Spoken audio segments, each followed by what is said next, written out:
As a college student, it's already tough enough to balance a schedule, but there's always so much to do in what feels like never enough time. I often find myself leaving less time to take care of myself, as well as less time to spend with others because all of my focus goes into completing schoolwork. Not to mention how this pandemic has added extra pressure, and we're limited time to see friends who can take us out of the working mindset for just a second. We've had to do more things on our own this year. 6 semesters ago, I took a course that changed my life.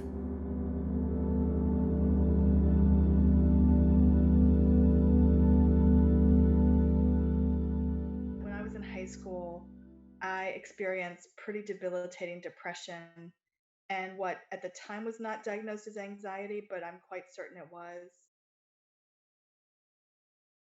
I really didn't function hardly at all. I couldn't leave my house. I couldn't do anything. So I sort of like went on a quest to learn what I could learn for myself. Like, how could I help myself? I think we all, well, not everyone, but I definitely have an over-imaginative anxiety streak. When I just like let that run wild, it's very easy to become stressed. I would see books. I would see books with these titles that just felt uplifting, and I would think, oh, that might be good. I might enjoy reading that. So not novels, but what we now call self-help books. I started learning more about how to be more self-aware and how to notice my patterns of thinking that were really not helpful. I wanted to be a theater professor, and I had all this tension and self criticism, and I was really negative on myself and like tense in my body, always trying to be perfect. Just by happenstance, one of my teachers talked about this technique called the Alexander technique that is about how to learn how to become super aware of your thought patterns and what you do with your body and the connection of the two. And she like placed a hand on each student in the class for like maybe 15-20 seconds, and I felt my whole body sort of release out of the state of always holding on. And it was private one-on-one classes outside. It was just like the two of us outside of my graduate school. And she said, you might think about becoming a teacher of this work because you seem to really love it and it seems to be really meaningful to you. And I thought, is that possible? That would be so amazing. So then I ultimately did train in this work, and I always learn from my students. I'm in that mindset that I get to choose to take every opportunity to learn and grow. Working with the students helped me understand mindfulness more fully. Would have been fall of 2018.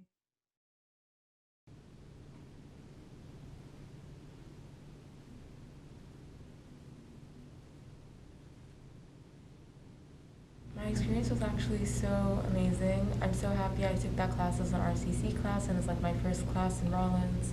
Actually, yeah, I practiced 2 techniques. Well, they're not really practiced, but one of them is like the breathing technique. I'm not sure the exact name for them, but it's the breathing technique that we just like learn how to like sit there and like focus on our breathing. And the other one is like when we actually stood there and we have to like shove like all the air out and like step into like a new, I don't even know what it's called, but it's like you're just stepping into like a new space. Those 2 things I still practice.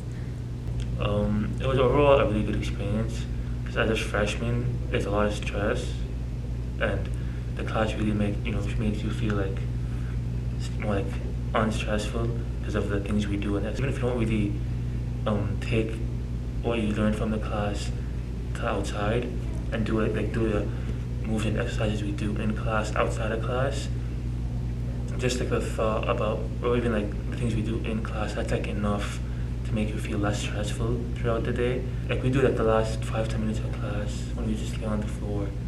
That's like something similar. Now like we're not supposed to fall asleep, but I fell asleep.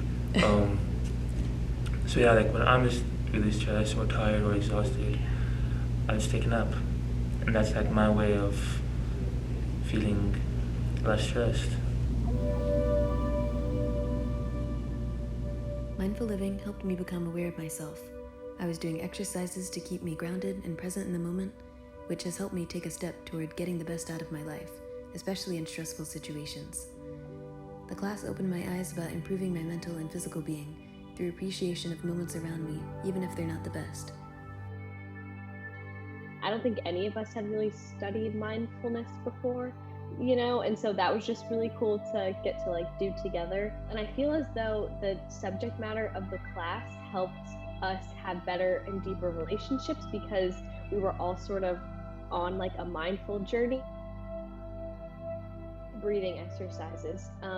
We did one where we like just laid on the floor and our legs were like bent and just sort of like centered ourselves, that way. Like I can't, before a presentation or something, but I always like remember that. And so I'll like go into a bathroom stall or like do something if I'm really nervous and just like take those deep breaths. And that has been so helpful. It like really changes your body and just the way that your brain functions and things like that. And so I definitely, even if I don't do the specific breathing exercise that she said, I really do that before a lot of things. And I enjoyed the times we would go outside and sort of interact, in nature. I always wondered I always feel that students think those kind of activities feel a little weird in the moment, but I feel like at some level there's I can expand my awareness and appreciate every like day to day, whatever's around me.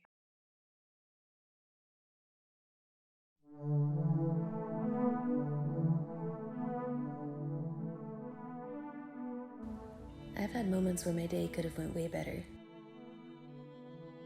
But the course encouraged me to find positives in situations and express gratitude for them until slowly the following days became more and more what I had wished for. I do miss the class a lot, and I wish there were more offered like it to put more focus on student self-awareness and care because these are important things to prioritize as we grow in college. This whole year, it's a global pandemic. I'm about to graduate. Part of me wants to just be completely freaking out all the time. Obviously, the pandemic has changed our relationships because we just can't be together all the time. And that's really hard for me. I'm a big extrovert and I love being around people. And so I just had to sort of like shift my ways of communicating to virtual, which is really hard. It's hard to be on your phone all the time and computers all the time. But I think mindfulness absolutely plays a part in how we're going to come back and like recover from this pandemic. I think it's so important to focus on yourself and what you need.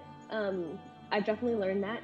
Journaling has been a really important thing for me. And so just like realizing maybe these things about yourself and how you operate or what you need to like feel happy and content, I think will be very important going forward.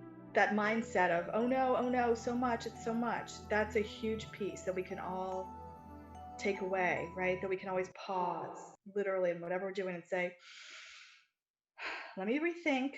I've gone into emergency catastrophe mode because my schedule's overly full. That's not helpful.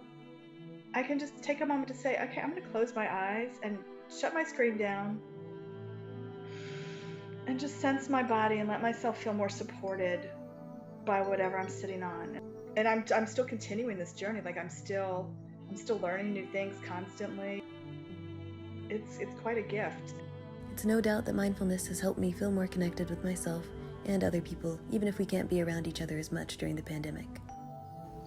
I hope you'll consider taking a moment, one step at a time. You could join me on the path to mindful living.